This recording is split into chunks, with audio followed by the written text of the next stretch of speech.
Bien-aimés dans le Seigneur, que le bon Dieu vous bénisse. C'est vraiment un très grand privilège pour moi de vous apporter ce message. C'est juste une résumé de ce que nous venons de vivre, de passer devant la présence de Dieu pendant 3 jours de jeûne et prière. Nous avons été fortement bénis avec thème de qui suis-je le débiteur?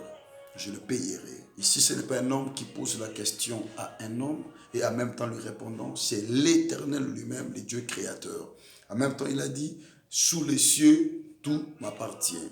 Alors la pensée, c'était la récompense. Alors Dieu avait d'abord un plan et un projet sur Job, car Dieu voulait changer l'histoire, changer encore la vie de Job. Alors il avait permis tout ce qui était arrivé dans sa vie.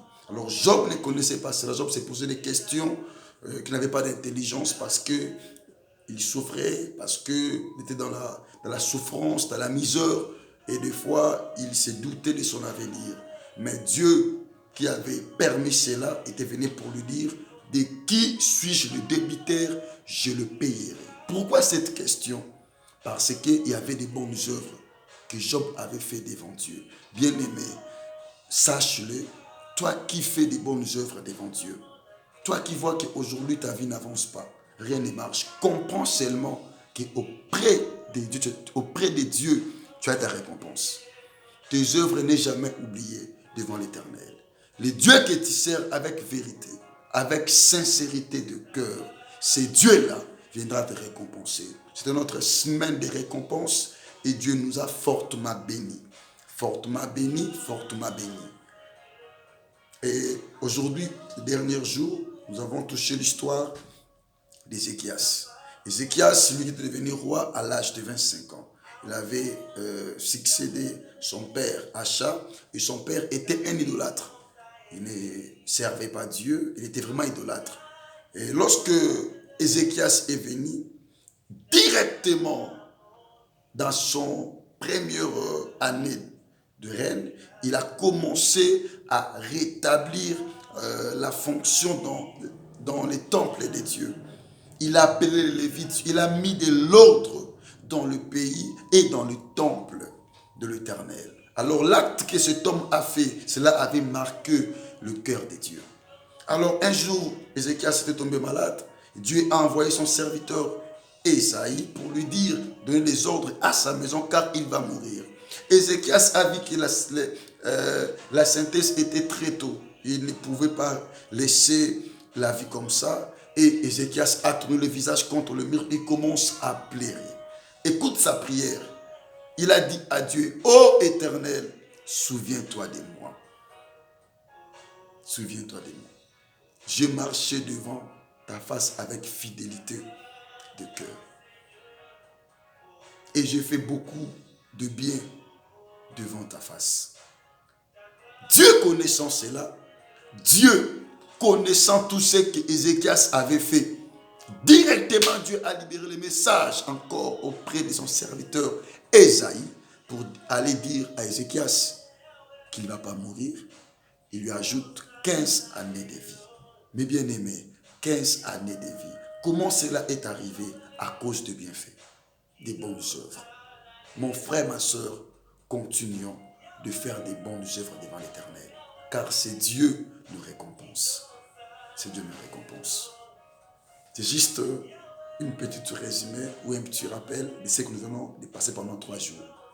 Ma prière est que c'est Dieu qui te récompense. Tout ce que tu as fait pour lui, qui te récompense. Tout ce que tu as sacrifié pour ces dieux, pour son œuvre, pour son peuple, que ce Dieu te récompense. Toi qui as aidé les gens, comme Dorcas, il avait aidé les gens. Dorcas faisait des aumônes. Un jour, elle était morte. Mais ses œuvres avaient crié aux yeux de l'apôtre Pierre, pardon, aux oreilles de l'apôtre Pierre. Les femmes, ils ont dit à l'apôtre Pierre, voilà les œuvres sont là. Elles ne méritent pas de mourir. Ne méritent pas de mourir. C'était à cause de quoi? Des œuvres. Et l'apôtre Paul a prié l'Éternel. Dieu l'a ressuscité. Bien-aimé, où sont tes œuvres? Où sont tes œuvres, mon frère, ma soeur? Ne crains pas. Continuons de les faire. Dieu va te payer. Toi qui passes des moments difficiles, Des fois, tu te poses des questions sur ton avenir. Mon frère, ma soeur, n'abandonne pas. Crois, aie confiance que c'est Dieu que tu sers de tout ton cœur, avec justice, avec intégrité. C'est Dieu qui va te récompenser. Le monde veut ou pas, sache-le. Retiens cette parole, mon frère, que c'est Dieu que tu sers de tout ton cœur. Il va te récompenser. Comme il avait fait à Job, comme il avait fait, bien-aimé, au centenier, comme il avait fait à Dorcas, comme il avait fait à Ézéchias, il le fera aussi à ta vie. Bien-aimé, c'est Dieu, ne ment jamais.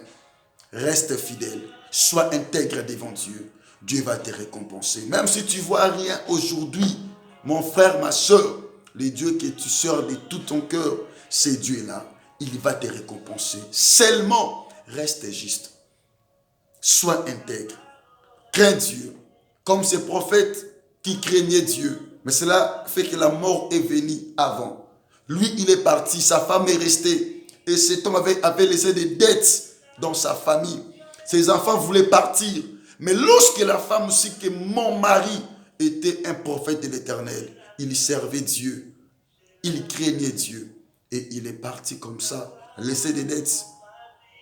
Comment celui qui a servi Dieu avec intégrité, avec justice, celui qui craignait Dieu, pouvait-il partir et laisser des dettes?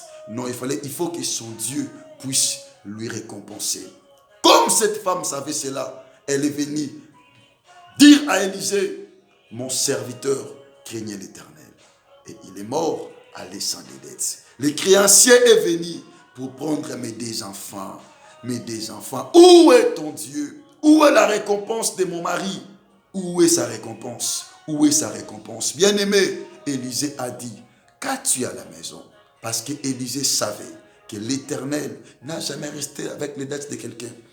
Cet homme qui était juste devant Dieu, qui craignait Dieu, il devait recevoir sa récompense. Même si cet homme était déjà mort, mais sa famille a bénéficié de sa récompense. Écoute, bien-aimé, le roi David a dit ceci, j'étais jeune, je vieillis, je n'ai jamais vu un juste abandonné, ni sa postérité mendia son pain.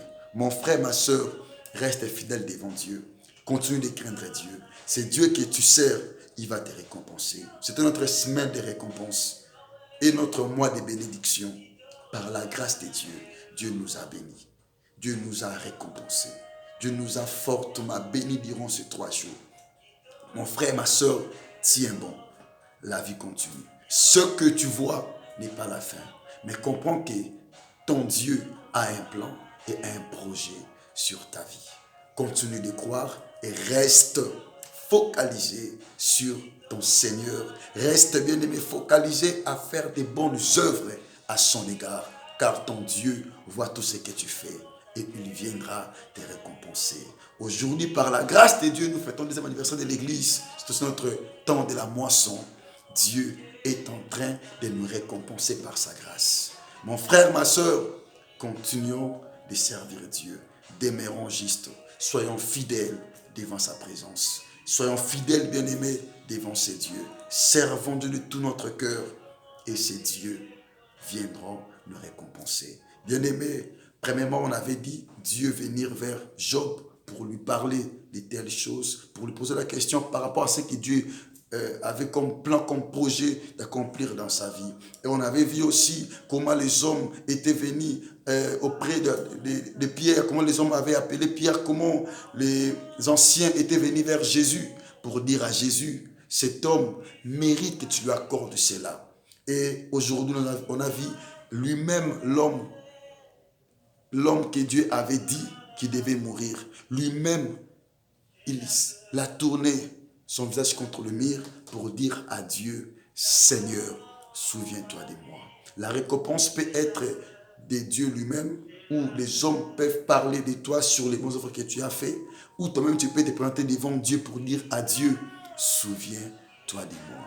3 sortes ou 3 manières de la récompense qui peut venir dans la vie de celui qui marche dans la vie de sainteté, qui marche dans la crainte de Dieu, qui marche dans la fidélité de l'Éternel, et cet homme-là, cette personne-là, l'Éternel Dieu récompensera sa vie.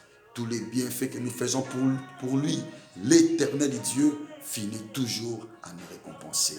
Soyez bénis, et je déclare aussi la récompense de Dieu et votre partage. Au nom de Jésus-Christ, que le bon Dieu vous bénisse.